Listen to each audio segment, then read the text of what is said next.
9th के physics का gravitation part 35 है यह। इसमें जो क्वेश्चन है, कोई अधिक घनत्व वाला पिंड अपने से कम घनत्व वाले तरल पदार्थ यानी द्रव या गैस में डूबते नीचे की ओर चला जाता है।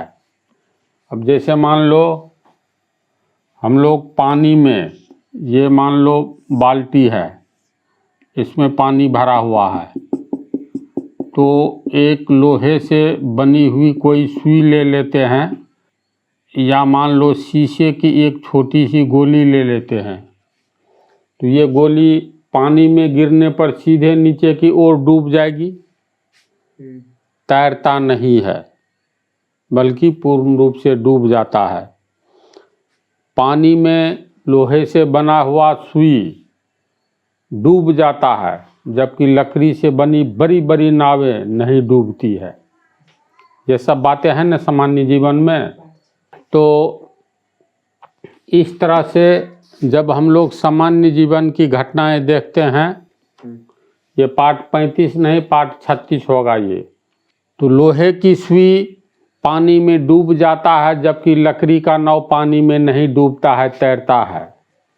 किसी बैलून में हम लोग, बैलून नहीं, ये ट्रक का जो टायर होता है ना, उसके भीतर जो ट्यूब होता है उसमें हवा भर करके पानी में दे देते हैं, तो वह पानी में तैरता रहता है। तो ये ऐसा क्यों होता है? तो इसका मुख्य कारण है अपने से भारी वस्तु, अपने से का अर्थ हुआ कोई भी द्रव लो, तो उस द्रव से भारी वस्तु को अगर उस द्रव में छोड़ दिया जाए तो वह द्रव में डूब जाएगा। ऐसा क्यों होता है? तो भारी से बना है तुमको भार, यानी किसी द्रव के भार से अधिक भार वाला वस्तु को द्रव के ऊपरी सतह पर रखा जाए तो वह नीचे की ओर डूबता हुआ चला आता है। तो यानी निष्कर्ष ये है, इसका संबंध घनत्व से है। निष्कर्ष है अधिक घनत्व वाले पिंड या वस्तु अपने से कम घनत्व वाले द्रव या गैस में नीचे की ओर चला जाता है, यानी पेंदी तक चला जाता है। तो ऐसा क्यों होता है? अधिक घनत्व वाला कम घनत्व वाला में नीचे की ओर क्यों जाता है? यानी लोहे की सुई पानी में नीचे की ओर क्यों चला जाता है, जबकि लकड़ी का बड़ा नाव नहीं जा पाता है, तैरता रहता है? तो इस सब का संबंध सीधे घनत्व से यानी डेंसिटी से है। अब देख लो, ये एक मीटर क्यूब इस लोहे के पिंड का आयतन है। तो 1 मीटर क्यूब को हम लोग क्या कहेंगे? इकाई आयतन कहेंगे। तो डेंसिटी किसको कहते हैं? इकाई आयतन में उपस्थित पदार्थ के मात्रा को डेंसिटी कहते हैं। तो हम लोग इकाई आयतन ले लिए, ये लोहा है। इसके बाद पानी का इकाई आयतन ले लो। तो इकाई आयतन में यहाँ मीटर लिए हैं, तो 1 मीटर 1 घन मीटर पानी, 1 घन मीटर ही यानी मीटर क्यूब, ये पानी है, पानी का आयतन। तो इतना तो सब जानते हो, लोहा भारी होता है पानी से। इसका मतलब है 1 घन मीटर आयतन में जितना लोहा होगा, जितना ग्राम होगा या किलोग्राम होगा, उससे कम 1 घन मीटर आयतन में पानी होगा। इतना तय है ना? तो चलो हम लोग मान लेते हैं ये जो पानी है इसका द्रव्यमान हो गया m2, इसका द्रव्यमान हो गया m1। ये m1 हो गया तुमको 50 किलोग्राम, यानी 50 किलोग्राम इसका द्रव्यमान है। ये पानी का द्रव्यमान हो गया 40 किलोग्राम। कितना में? तो 1 घन मीटर लोहे का आयतन जो है, इसको हम लोग द्रव्यमान निकालते हैं तो 50 किलोग्राम आता है। इसका मतलब 1 घन मीटर तो इकाई आयतन हुआ। तो इकाई आयतन में उपस्थित पदार्थ के मात्रा को, यानी कितना लोहा की मात्रा है, 10 किलोग्राम है कि 15 किलोग्राम, 1 घन मीटर आयतन वाला लोहा का पिंड कितना है? तो मान लो 50 किलोग्राम है। तो 1 घन मीटर आयतन में 50 किलोग्राम लोहा है, तो इकाई आयतन में उपस्थित पदार्थ के मात्रा को घनत्व कहते हैं। तो इसका घनत्व मान लो D1। तो देखो माना कि V आयतन में m मात्रा उपस्थित है, इसीलिए इकाई आयतन में याद करो डेंसिटी m/v, इकाई आयतन में m/v मात्रा उपस्थित है, तो इसी को हम लोग घनत्व कहते हैं। यानी D बराबर क्या होता है m/v। तो यहाँ पर बोलो D1 बराबर क्या होगा, m, इसका m1 है तो m1 और वॉल्यूम 1 मीटर क्यूब होगा ना। इसका डेंसिटी कितना होगा, तो ये भी इकाई आयतन में इसका द्रव्यमान मास कितना है 40 किलोग्राम, तो इसका मान लो D2 डेंसिटी। तो D1 बराबर m/v, m हो गया इसका 40 किलोग्राम, यानी m2/v, आयतन दोनों का समान है ना। तो ये आयतन हो गया 1 घन मीटर, m2 का मान हो गया 40 किलोग्राम, बटा में आ गया 1 घन मीटर। इसका द्रव्यमान हो गया 50 किलोग्राम, आयतन हो गया 1 घन मीटर, इसीलिए D1 इसका घनत्व कितना हो गया 50 किलोग्राम प्रति घन मीटर। डेंसिटी का ऐसा यूनिट होता भी है, 50 किलोग्राम बटा के लिए प्रति, एक हो गया ये घन मीटर। इसका डेंसिटी कितना हो गया D2 बराबर 40 किलोग्राम प्रति घन मीटर, 40 किलोग्राम प्रति घन मीटर। इतनी बात को समझा।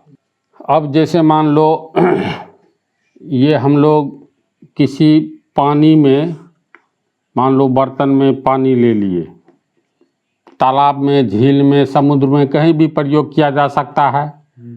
तो चलो एक बर्तन में पानी ले लिए, तो इसमें अगर इसी पिंड को लाएंगे, इसके ऊपरी सतह पर जब इसको लोहा को रख देंगे, 50 किलोग्राम वाला लोहा को, तो 50 किलोग्राम लोहा यानी m1। अब देखो जैसे मान लो ये तालाब का ही पानी है या झील का या समुद्र का कहीं का पानी है, तो इस पर ये पृथ्वी का ग्रेविटेशन फोर्स काम करेगा। पृथ्वी 50 किलोग्राम वाला पिंड को पानी होकर के गिरेगा, तो इसका अर्थ है पृथ्वी अपने केंद्र की ओर इस पर बल लगाएगा ना जी, और जो बल लगाएगा इस 50 किलोग्राम वाले लोहे के बाट पर, पृथ्वी जिस आकर्षण शक्ति से अपने केंद्र की ओर इसको खींचेगी, जिस बल से खींचेगी वही बल न इसका भार कहलाएगा। तो किस बल से खींचेगी, तो चलो हम लोग मान ले इसको खींच रहा है F1 बल से पृथ्वी, इसको खींच रहा है F2 बल से, ठीक है। तो F1 का मान कितना होगा mg होगा ना, F2 का कितना मान होगा, F2 का होगा, इसका द्रव्यमान है m2, तो ये हो गया m1, इसका द्रव्यमान है m1, इस पर जो बल लगाएगा F1, तो F1 बराबर m1g, F2 इस पर लगेगा तो इसका हो जाएगा m2 द्रव्यमान है, g का मान तो समान रहेगा ना। और इसी बल को हम लोग भार कहते हैं, जिस बल से इसको पृथ्वी अपने केंद्र की ओर खींच रही है, यानी एक्चुअली में यही हो गया W1 बराबर m1g, ये हो गया तुमको W2 बराबर m2g। अब देखो W1 बराबर m1 का मान कितना है, m1 का मान है 50 किलोग्राम, 50 किलोग्राम, और g का मान है फिक्स है 9.81 मीटर प्रति सेकेंड स्क्वायर। W2 में हो गया W बराबर m2 का मान हो गया 40 किलोग्राम गुने 9.81 मीटर प्रति सेकंड स्क्वायर। हम लोग दोनों का भार निकाल रहे हैं, तो कौन भारी है, समझा। तो W1 इसका हो गया, इसको गुना करेंगे इससे तो एक अंक हटा दो ना, 8 पंचे 980 का आधा हो गया 400, 400 900 450, 490 हो गया, 490 किलोग्राम मीटर प्रति सेकंड स्क्वायर। तो ये न्यूटन हो गया, किलोग्राम मीटर प्रति सेकंड स्क्वायर होगा ना। तो W1 बराबर कितना निकला, W1 बराबर निकला 490 न्यूटन। W2 निकालोगे यानी इसका भार, तो ये हो गया, इसको 4 से गुना करेंगे, 8 चौका 32 का 2 और 9 चौका 36 3 39, 392 न्यूटन। तो W2 हो गया तुमको 392 न्यूटन। अब कहो W1 इसका भार है, W2 इसका भार है। W1 जो है 490 न्यूटन है, यानी इसका भार 490 न्यूटन है, और W2 यानी इसका भार मात्र 392 न्यूटन है। तो ये भारी हुआ। तो भारी पदार्थ, ये पानी तो द्रव है, तो द्रव या गैस की बात है। तो इस लोहा को उठा करके हम लोग पानी में देंगे तो ये इस पर कितना बल लगाएगा, 490 न्यूटन के बल से पृथ्वी अपने केंद्र की ओर खींचेगी। इसको मात्र 392 ही है, तो इस पर बहुत ज़्यादा बल लग रहा है। वह तेज़ी से, पानी का तो कण या किसी भी द्रव का कण एक दूसरे के बीच में कम आकर्षण बल रहता है तो दूरी बना करके रखता है, स्लिप करता है। तो ये लोहे का पिंड जो है का भार अधिक होने के कारण ये तेज़ी से नीचे की ओर पानी में गिरेगा।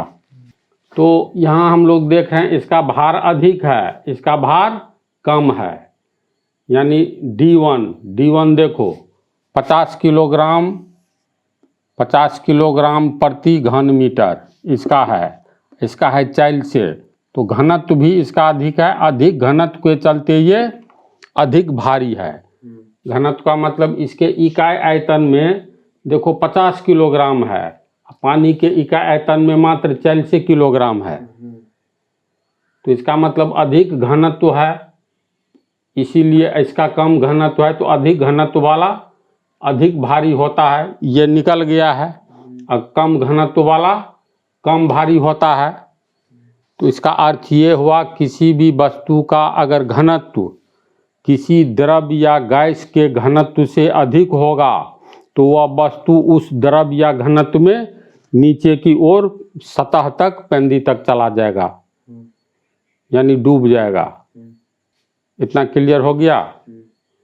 तो इसको चलो अब हम लिख देते हैं। इसका आंसर हम लिख दिए हैं, तुम लोग को जो बतलाए।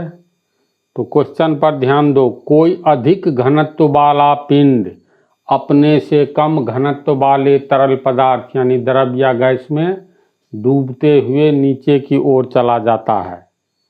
तो इसका ये कारण हो गया, चूँकि डेंसिटी बढ़ेगा, अंत में डेंसिटी की बात आ जाती है। जैसे अगले पार्ट में क्वेश्चन पढ़ोगे ना, तो उसमें पता चलेगा लोहे की बनी हुई पानी में डूब जाता है, जबकि लकड़ी का विशाल नाव पानी में नहीं डूबता है।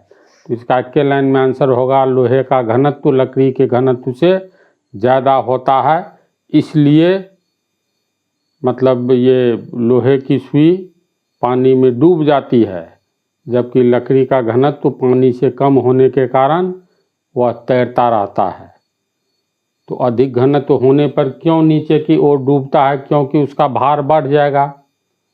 जब ये भार बढ़ेगा तो भारी हो जाएगा।